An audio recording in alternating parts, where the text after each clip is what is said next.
नदी के किनारे एक छोटा सा गांव था।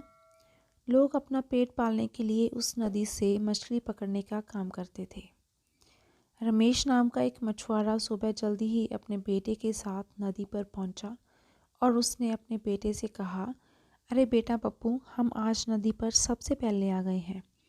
बाकी के लोग आए उससे पहले हम ढेर सारी मछली पकड़ लेते हैं। वह अपने बेटे से कहता है कि बेटा तुम जाओ और मुझे परेशान मत करना। बेटा कहता है, ठीक है पापू, मैं जाता हूँ। रमेश ने अपना कांटा निकाला और उसे पानी में डाल दिया। फिर वह मछली को फंसाने का इंतज़ार करने लगा, परंतु उसका कांटा चट्टान में फंस जाता है। थोड़ी देर बाद कांटा भारी हो जाता है। रमेश सोचता है कि आज तो बड़ी जल्दी मछली फंस गई है और वह कांटे को और ज़ोर से खींचने लगता है। बहुत ज़ोर लगाने पर भी कांटा बाहर नहीं आया। इस पर उसने सोचा ज़रूर कोई बड़ी मछली होगी। उसके दिमाग में आया कि उस कांटे के निकलने तक मुझे लोगों को यहाँ से आने तक रोकना होगा।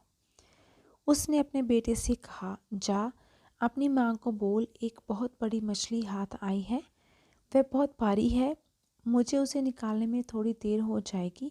तुम अपनी माँ को कहना कि वह लोगों को यहाँ आने से रोके, नहीं तो सभी अपना हिस्सा मांगने लग जाएंगे। पप्पू ने घर जाकर अपनी माँ को सब कुछ बता दिया। लोग नदी किनारे ना जाएं, इसके लिए रमेश की पत्नी ने एक कुटिल योजना बनाई। वह अपनी पड़ोसन मीनू से लड़ने लगी। रमेश की पत्नी मीनू पर इल्ज़ाम लगाने लगी कि उसने उसकी साड़ी चुराई है। ये सुनकर मीनू भी लड़ने लगती है। झगड़ा इतना बढ़ जाता है कि सारे गांव के लोग वहां पर इकट्ठे हो गए। वही रमेश नदी पर कोशिश किए जा रहा था, लेकिन कांटा टस से मस होने का नाम नहीं ले रहा था। बहुत कोशिश करने के बाद भी जब कांटा बाहर नहीं निकला तो रमेश ने नदी में अंदर जाकर देखा कि कांटा तो एक चट्टान के बीच में फंसा हुआ है।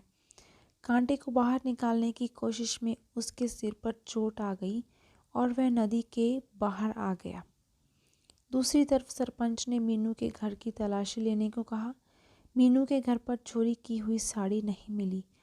इससे सरपंच समझ गया कि रमेश की पत्नी झूठ बोल रही है।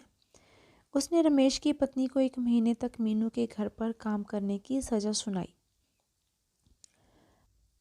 रमेश जब घर पहुंचा तो वह अपनी पत्नी का लटका हुआ मुंह देखकर समझ गया कि ज़रूर कुछ गलत हुआ है। उसने अपनी पत्नी को कहा कि हमारे हाथ आज कुछ नहीं लगा, अब हम भविष्य में ऐसी गलती कभी नहीं करेंगे।